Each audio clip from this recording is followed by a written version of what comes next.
Catherine Bernardo, dinedma si Kim Chiu. True nga ba?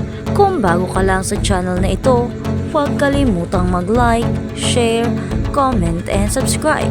Usap-usapan ngayon sa social media kung totoo bang may naganap na hindi pagpapansinan sa pagitan ng kapamilya actresses na sina Kim Chiu at Catherine Bernardo. Isang video kasi ang kumakalat ngayon kung saan tila dinedma ng Hello Love Again Love star ang It's Showtime host. Tampok rin ang isyu sa pagitan ni Catherine at Kim Chiu sa latest episode ng Showbiz Update ni Ogie Diaz, Mama Loy at Tita Diggs. Iniintriga ngayon sina Kim Chiu at Catherine Bernardo. Mahidwaan daw ba ang dalawang ito? Ayun na nga, kasi naman ginawang basihan ng mga netizens ang nag-viral na video kung saan biniso ni Catherine si Piolo Pascual. Sumunod si Paulo Avellino sa ad pa ni Ogie. Ngunit pagkatapos sa nito ay parang hindi na nito pinansin si Kim Chiu. Pero parang deadma raw si Catherine kay Kim Chiu. Diyos ko naman, as far as we know, wala namang gap yung dalawa. Kaya karamihan sa comment section ay naiirita sa mga naiintriga na hindi okay sina Catherine at Kim Chiu. Say pa ni Ogie, chika pa ni Ogie, maaari raw na bago pa makunan ang video na naturang pangyayari ay nagkabisuhan na at nagkabatian na ang dalawa. Samantala wala pa namang inilalabas na pahayag sina Catherine Bernardo at Kim Chiu hinggil sa issue. Bukas naman ang bandera para sa pahayag ng mga kampong sangkot sa naturang intriga. At habang sa kabilang banda naman, Hello Love Again director open sa paggawa ng part 3 ng Joy and Nathan love story. Ang direktor ng Hello Love Again ay bukas sa paggawa ng part 3 ng Joy and Love team. Sinabi ng direktor ng Hello Love Again na si Cathy Garcia Sampana na bukas siya sa posibilidad na pangunahan ang part 3 ng love story ni na Joy at Ethan. Ang mga karakter na binigyang buhay ni na Catherine Bernardo at Alden Richards sa pelikula, pati na rin sa unang yugto nitong Hello Love Again, Hello Love Goodbye or HLG. Kamakailan ay nagpaalam sina Bernardo at Richards sa kanilang mga karakter matapos gawin ang HLA, ang kasaysayan ng pelikula bilang pinakamataas na kinikitang pelikulang Pilipino sa lahat ng panahon na kumita ng 1.4 billion sa takilya. Sa isang ulat sa TV Patrol, sinabi ni Garcia Sampana na hindi niya isinasara ang kanyang mga pinto sa paggawa ng follow-up sa HLA na nagsasabing ang isa ay hindi maaaring maglagay ng magandang pelikula.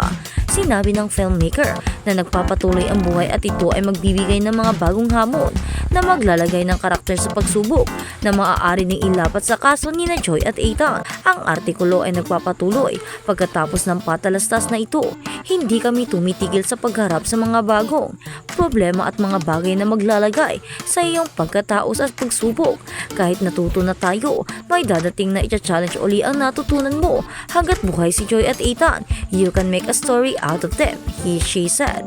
Habang tinatapos ni na Bernardo at Richards ang mga promotion para sa 2024 na pelikula, inalala ni Garcia Sampana ang mga hindi malilimutang pagtatagpo sa mga tagahanga na nagbahagi kung paano naapektuhan ng Hello Love Again ang kanilang buhay. 3 days ago may isang nagpa-picture sa restaurant ang sabi, alam niyo po, pumasok kami sa sining magkahiwalay at din lumabas po kami magka-holding hands na. Things like that, she said.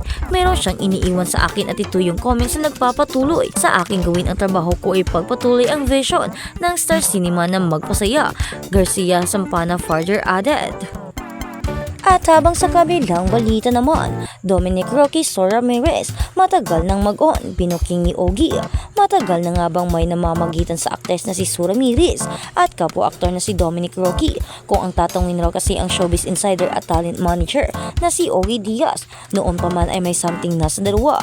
Sa latest episode ng Showbiz Update, hosted by Ogie Diaz, Mama Loy at Ate Mirena, ay napag-usapan nila ang kumakalat na picture ni na Dominic at Sona magkasama umano sa isang car dealership. Kaya agad namang inusisa ni Mama Loy kung may katotohanan ba ang chikang sila na. Di ba mula pa sa isang source ko noon pa, siyang nag-confirm na sila na kasi nga mayroong ng bonding moments din yung family ni Dominic at yung family ni Sue sa ad pa ni Ogie. Ngunit paglilinaw naman ng talent manager, wala pang hingian ng kamay o pamamanhikan na nagaganap. Parang nagbibigay lang ng ulam kay Sue. Ayan, ulam Sue galing sa nanay ko. Ganyan, chika pa ni Ogie. Matatanda ang isa sina Sue at Dominic sa mga mainit na pinag-uusapan noong buwan ng November. Ito ay matapos mag-viral ang video nila nakuha sa isang bar sa Siargao kung saan nakita silang naghahalikan or naghalikan. Bukod pa rito, namataan ring magkasama muli ang dalawa sa Siargao matapos panonood ni Dominic sa premiere night na pelikula ni Catherine Bernardo at Alden Richards na Hello Love Again. Ilang araw matapos nito ay na-corner naman ng isa sa mga entertainment media si Sue at natanong siya tungkol sa estado ng relasyon nila ni Dominic.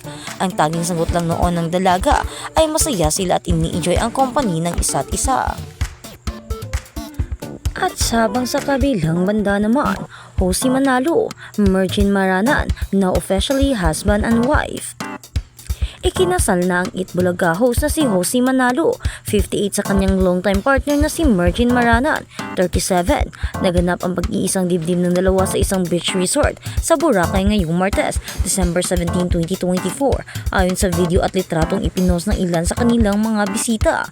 Sa official Facebook page ng Itbulaga, makikita ang video ng paglalakad ni Jose at Mergin matapos ang seremonya ng kanilang kasal habang sila ay hinahagisan ng bulaklak sa kanilang mga bisita. Bukod sa kanilang pamilya, present din sa kasal ni Jose at Mergin ang ilang kasamahan ng TV host comedian sa Itbulaga. Kabilang narito si Tito Soto at asawa niyang si Helen Gamboa, Vic Soto at may bahay nitong si Pauline Luna, Joey De Leon at asawa nitong si Aileen Macapagal, Wally Bayola, Paulo Ballesteros at Riza May Tizon. Present din dito ang mag-asawang sina Ryan Agoncillo at Jody Ann Santos at Maine Mendoza at Arjo Atarde. Bukod sa co-host ni Jose, kasama rin din nila Alden Richard, Christine Hermosa, Oyo Soto, Shara Soto, Aiza Sigira at Liza Dino ang pag-iisang dibdib ni Jose at Mergin. Noong linggo, December 6, isinapubliko ni Mergin ang engagement niya kay Jose. Sa video na in-upload ni Mergin sa kanyang Instagram, makikita ang pagkanta ni Jose nang bigla siyang yayain ng aktor sa harapan para mag-propose. Mababasa sa caption dito ni Mergin, "It's you, it's always been you." December 8, ibinahagi naman ng dalawa sa kanilang joint Instagram post ang naganap na prenup shoot nila sa Canada. Ang mga detalye ng relasyon ni Jose at Mergin ay pribado, ngunit pinaniniwala ang nabuo ang kanilang pag-iibigan nang aktibo pa si Mergin sa Itbulaga. Si Mergin ay dating miyembro ng all-female dance group na AB Babes mula noong 2006 hanggang 2020. Ngunit bago maling sa isa't isa sina Jose at Mergin ay nahiwalay na si Jose sa dati niyang asawa na si Annalyn Santos, ang ina ng 5 niyang anak, kabilang ang aktor na sina Bench at Nico Manalo. Sa kasamaang palad, pumanaw si Annalyn noong January 2022 sa edad na 54. Ang kasalan ay naganap sa Boracay at maraming mga kasamahan ang umattend doon at marami silang nagsasaya. Kaya naman ang Itbulaga ay for the meantime ay hindi muna nag-show dahil abala sila sa kasal ni Jose Manalo.